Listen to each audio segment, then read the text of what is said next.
Halo semuanya, di video kali ini aku akan berbagi cerita cara anak desa belajar bahasa Inggris or acquire foreign languages, because I did learn like Arabic as well as English. Jadi aku tuh dulu tuh lahir di sebuah desa yang lokasinya itu di Lombok Tengah. Kayak dulu desanya tuh kayak belum terlalu ramai gitu, kayak masih belum ada jalan bypass gitu. Tapi sekarang alhamdulillah sih udah ada bypass gitu. Kalau mungkin sekarang aku kurang tahu ya aksesibilitas untuk belajarnya gimana, soalnya aku juga udah 2 tahunan ini aku udah nggak pulang kampung gitu.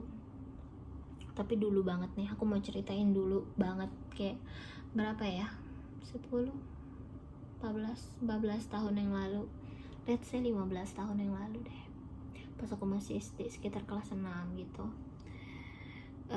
Awal-awal aku tertarik sama pelajaran bahasa Inggris tuh kayak aku ngerasa kayak wow, ini keren nih gitu. Jadi dulu tuh aku nggak tahu gimana ceritanya bahasa Inggris itu masuk ke dalam muatan lokal, tapi kita tuh beneran diajarinnya cuman ya udah kayak hi, how are you, I'm fine, thanks, and you, just it. Udah kayak gitu aja diajarinnya kan awalnya. Terus kayak eager aku untuk belajar bahasa Inggris tuh cukup ada ya, soalnya aku ngerasa kayak wow, kita bisa belajar bahasa Inggris gitu kan. Terus kalau mungkin harus orang bilang kayak ya kan bisa belajar di Kumon, bisa belajar di GO gitu. Kayaknya untuk aksesibilitas belajar di GO atau nggak di Kumon, insya Allah financially ya, ibu aku bisa support waktu itu. Ibu bapakku insya Allah bisa support. Masalahnya tuh jauh, kayak yang ada bimbel-bimbel kayak gitu tuh paling tuh kayak di kota kabupaten. Kalau aku tuh paling tuh di Peraya.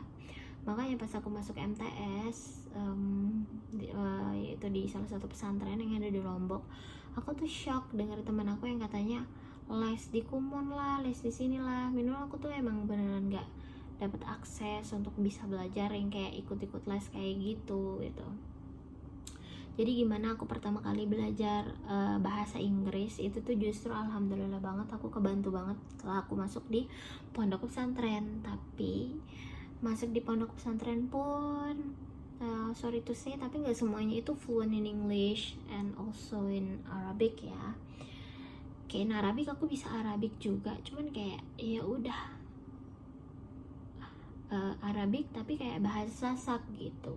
Nah, terus kalau untuk bahasa Inggris sendiri itu kan bahasa baru ya. Terus kayak awal-awalnya juga aku nggak bisa, cuma kayak pas kelas 1 tuh kita dipaksain untuk ayo harus bisa pidato pakai bahasa Inggris gitu. Terus kok kan kayak nggak bisa, sampai aku diberdiriin karena aku nggak hafal teks pembukaan pidatonya. Ya udah, jadi full bahasa Inggris itu belajarnya secara memorize. Jadi kayak apa-apa dihafal gitu. Kayak aku belum in the level of understanding. Itu tuh masih, kalau di taksonomi belum ya, ibarat taksonomi belum, ini tuh masih memori gitu, masih menghafal gitu, belum sampai bisa untuk implement gitu.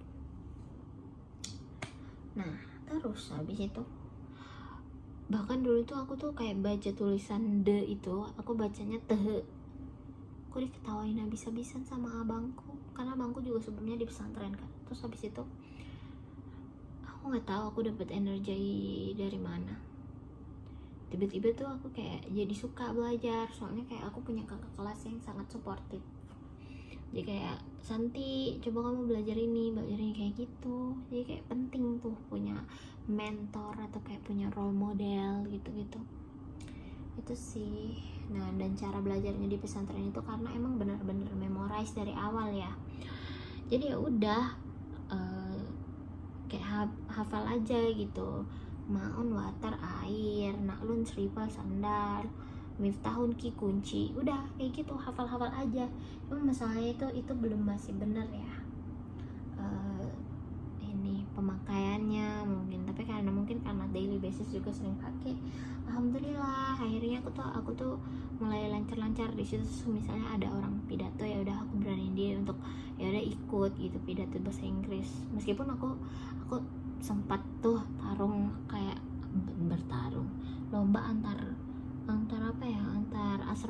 itu aku ngeblank di depan jurinya, kayak gitu. Tapi ya udah, biarin aja deh.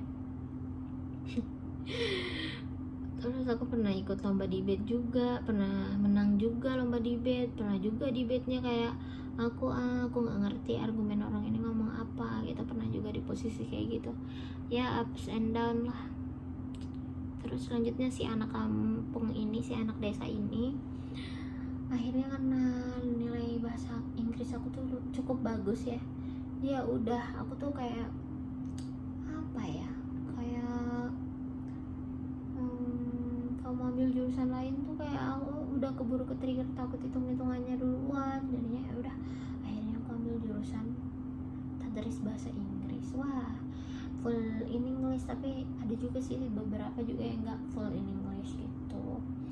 Turns out pas aku S2, alhamdulillah di sini tuh full in English, jadi kayak ngirim email juga pakai bahasa Inggris, di kelas juga pakai bahasa Inggris, jadi kayak aku udah bosan ngomong bahasa Inggris.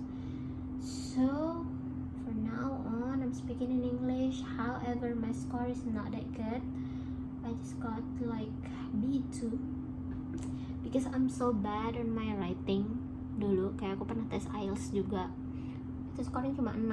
Tapi kalau kalian mau tips atau apa gitu tentang pembelajaran bahasa Inggris, I can help. Jangan lupa untuk like, comment, and subscribe. Bye bye guys.